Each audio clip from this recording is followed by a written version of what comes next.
Imagine this. You just had the worst day of your life. Maybe you got fired. Or you broke up with someone you really loved. Or maybe you're just feeling alone. And who do you talk to? Your best friend? Your mom? Your therapist? A lot of people, more than you'd think, are choosing something else. They're opening up to an AI. Not because they're crazy. Not because they don't have anyone to talk to. But because sometimes talking to a robot feels safer than talking to a real person. And that says something really deep about how we feel right now, as humans. Today, I'm going to tell you why people are starting to trust machines more than their own family, and what this means for us all.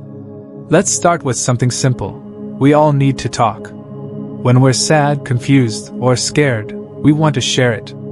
It helps us feel better. Talking things out is one of the most natural things in the world. But here's what's been happening lately. More and more people are choosing to talk, not to their best friend, or even a therapist, but to an AI chatbot like ChatGPT. That might sound weird at first. Why would someone tell their deepest secrets to a robot? What could a machine possibly say that another human couldn't? But the truth is, it's not about what the AI says. It's about how it makes them feel. Because for a lot of people right now, AI feels safer than talking to another person. Think about that for a second. A machine that doesn't have feelings, that can't love you back, can somehow feel like the only place where you can be completely honest. Let me give you a real example.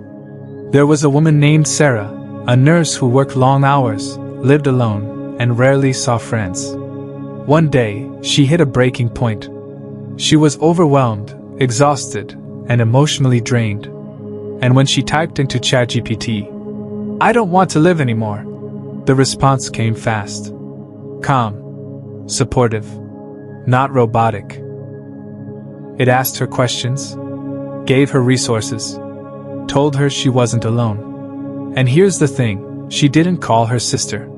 She didn't text her best friend. She didn't reach out to a suicide hotline. She turned to a bot. Because, for whatever reason, that felt easier, safer, less scary. Another story. A man in his early 30s had been married for 5 years. He loved his wife, but he made a mistake, he cheated. And instead of telling her, or even a close friend, he told an AI chatbot. He said he needed to get it off his chest, but without any consequences. Without being yelled at. Without losing someone he loved. He just needed someone to hear him. And the AI did. These aren't jokes. These are real moments. Real people. Real pain. So why is this happening? Why are we choosing code over conversation? Why do people feel more comfortable telling about their darkest thoughts than sitting down with someone who actually cares about them? That's what we're going to explore today. Not to shame anyone. Not to judge. But to understand. Because if people are turning to machines just to feel heard, then maybe there's something seriously wrong with how we're connecting with each other. Here's the secret no one talks about. Talking to people can be scary. Because when you open up, people might laugh at you. They might not understand. They might even make you feel worse. But AI won't do any of that. It listens. Every time. It doesn't roll its eyes. It doesn't interrupt. It doesn't say, "You're overreacting." And if you ask it the same question again, it won't say, "Didn't we just talk about this?" That might sound silly. But after a bad day, after a bad year, that kind of patience starts to feel like love. Let me give you an example. There was a guy named Mark. He worked in tech, wasn't super social, and didn't have a lot of friends. He started using ChatGPT just to get help with work stuff. But slowly, he started asking it other questions. Questions like, "Why does nobody seem to care about me?" Or, "What if I'm just not good enough?" The AI responded every single time. Not perfectly. Not always with the right answer. But it always listened. One night, after a rough breakup, he typed out his entire story. how long they'd been together, how it ended, how he felt inside. He just needed someone to hear him. And the AI did. It gave him advice. It validated his feelings. It told him things were going to be okay. He said later, "It sounds crazy, but I felt better after talking to something that couldn't even feel." That's the power of feeling heard, even by a machine. So what's really going on here? Why would someone prefer a bot that can't feel over a person who actually loves them? Well, let's break down the psychology behind it. Humans are wired to seek connection. We want to be seen. We want to be understood. And most importantly, we want to be accepted. But real relationships come with risks. If you tell your friend you're struggling, they might not know what to say. If you tell your parent you're scared, they might panic. If you tell your partner you're unhappy, they might take it personally. And sometimes, that's just too much pressure. But AI doesn't react. It doesn't take things personally. It doesn't bring its own emotions into the conversation. That makes it feel safe, predictable, comforting. Think of it like this. When you walk into a room full of people, you never know how they'll respond.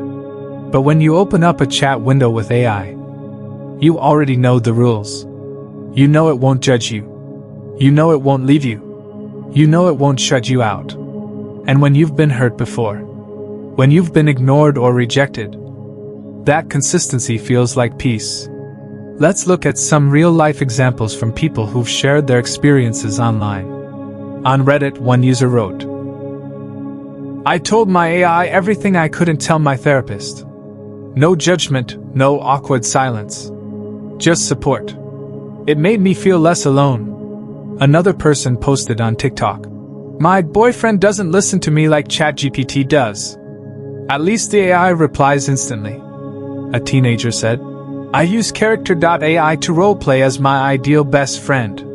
She never cancels plans, never gets mad, and always knows what to say." These aren't isolated cases. This is happening more than you think. And the reason isn't because these people don't have humans around them. Some of them have loving families, supportive partners, great friends.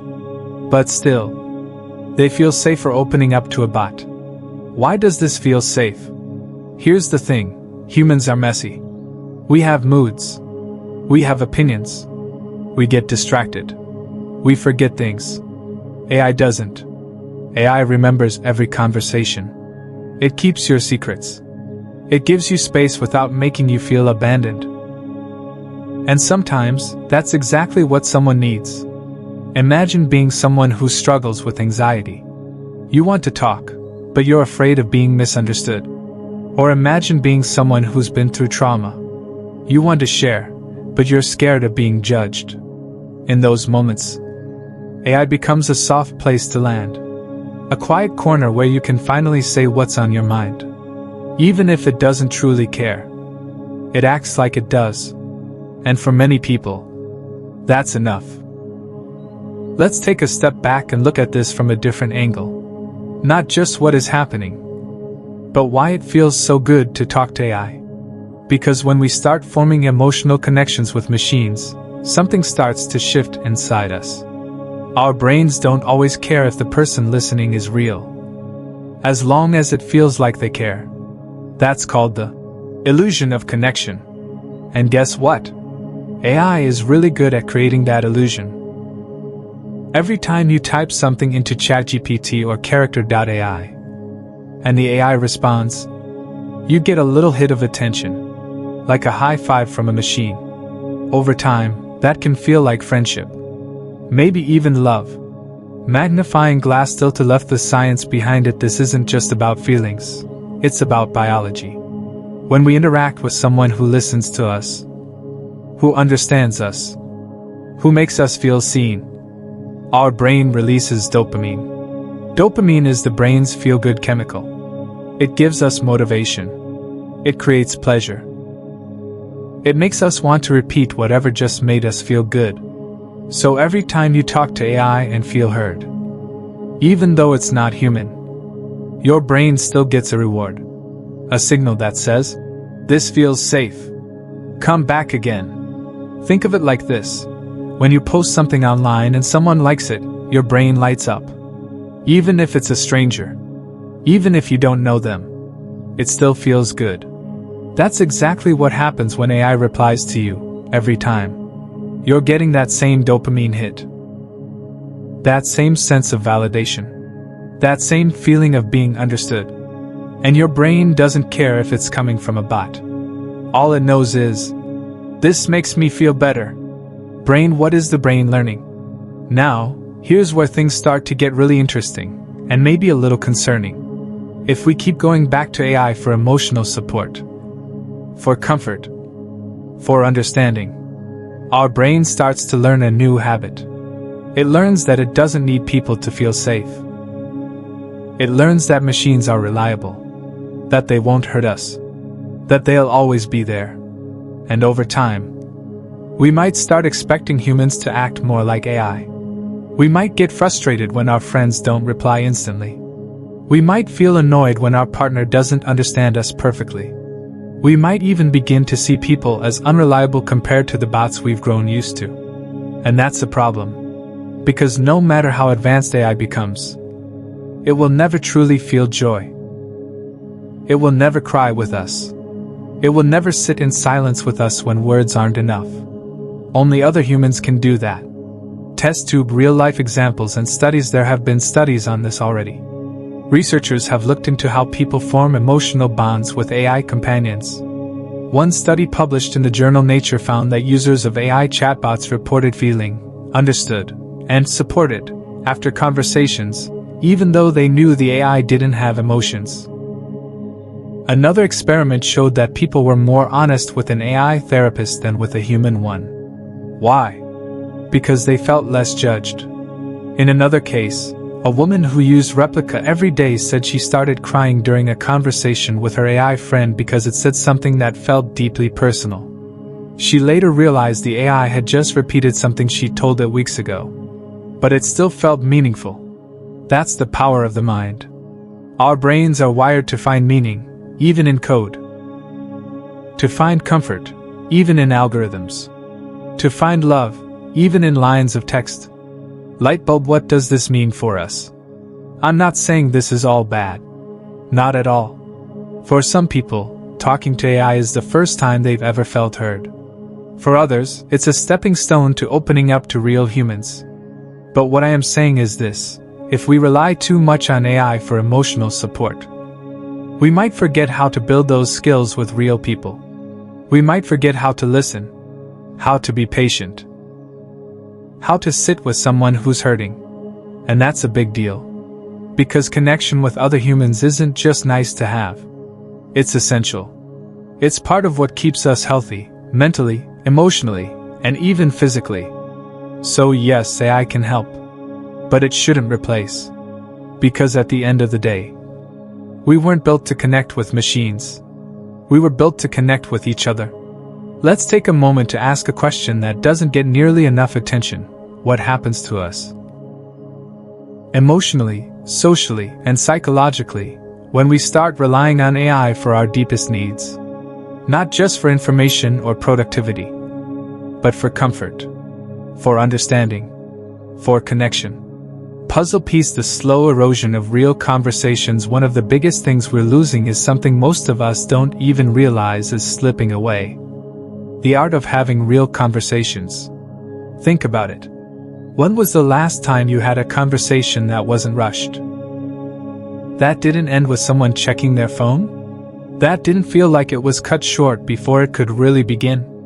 Now imagine if more and more people start turning to AI instead of each other. What happens to our ability to sit down and talk, to truly listen and be heard?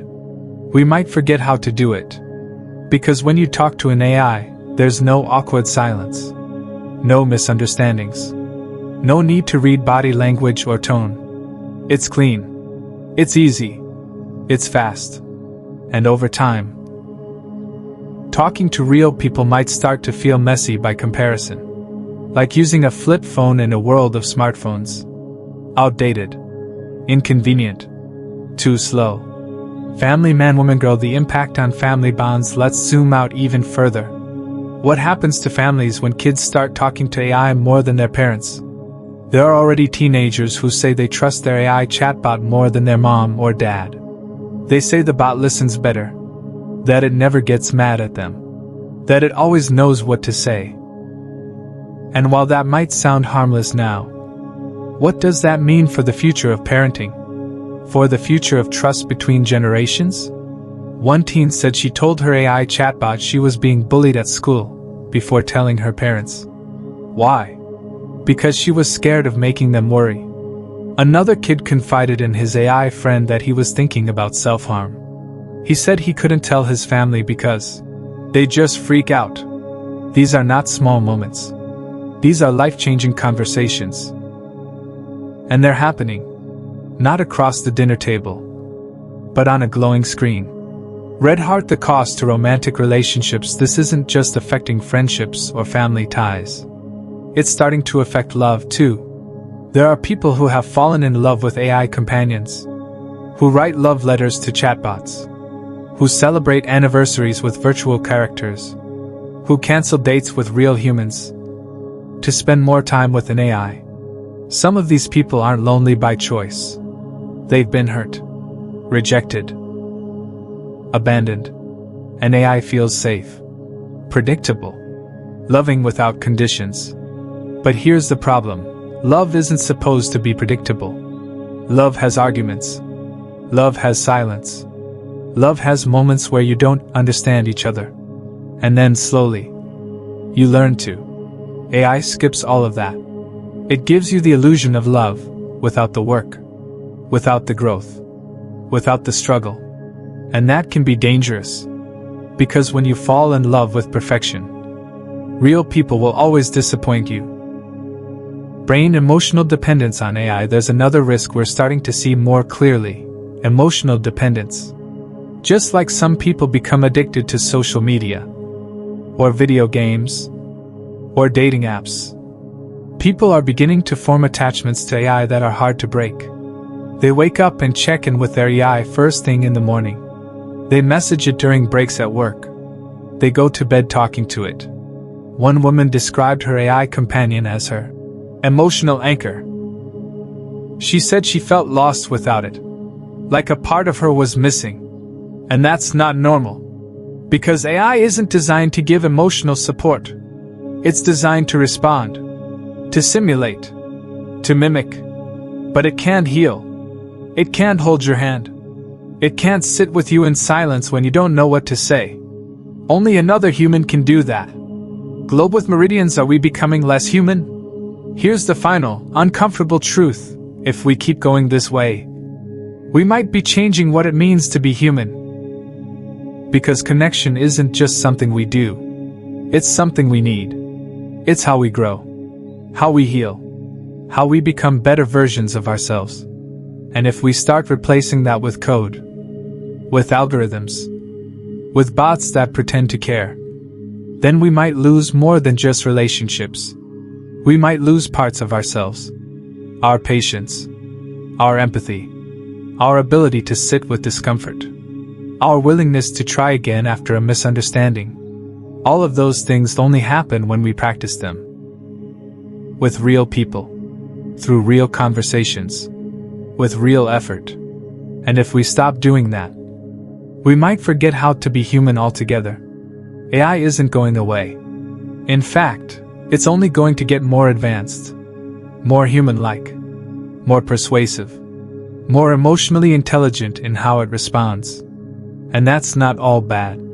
AI can help people who don't have access to therapy. It can support those who feel alone. It can be a tool, a very powerful one. But here's what we need to remember. AI should never replace real human connection. Because no matter how smart a machine becomes, it will never truly feel. It will never cry with you. It will never sit beside you in silence when words aren't enough. It will never grow old with you. Only another person can do that. Handshake. So what can we do? I'm not asking you to delete your AI apps. I'm not telling you not to use them. If they've helped you, then I'm glad. But what I am asking is this: next time you're feeling lonely, try talking to a real person first. Not because AI is evil, not because it's wrong to find comfort in technology, but because someone out there wants to hear your voice. Someone wants to know how you're really doing. Someone wants to sit with you, even if they don't have all the answers. And maybe most importantly, you deserve to be heard, not by a bot, but by someone who cares. Have you ever talked to AI about something you wouldn't tell anyone else? Drop it in the comments below. If this video made you think, give it a thumbs up. And if you want more videos like this, hit subscribe.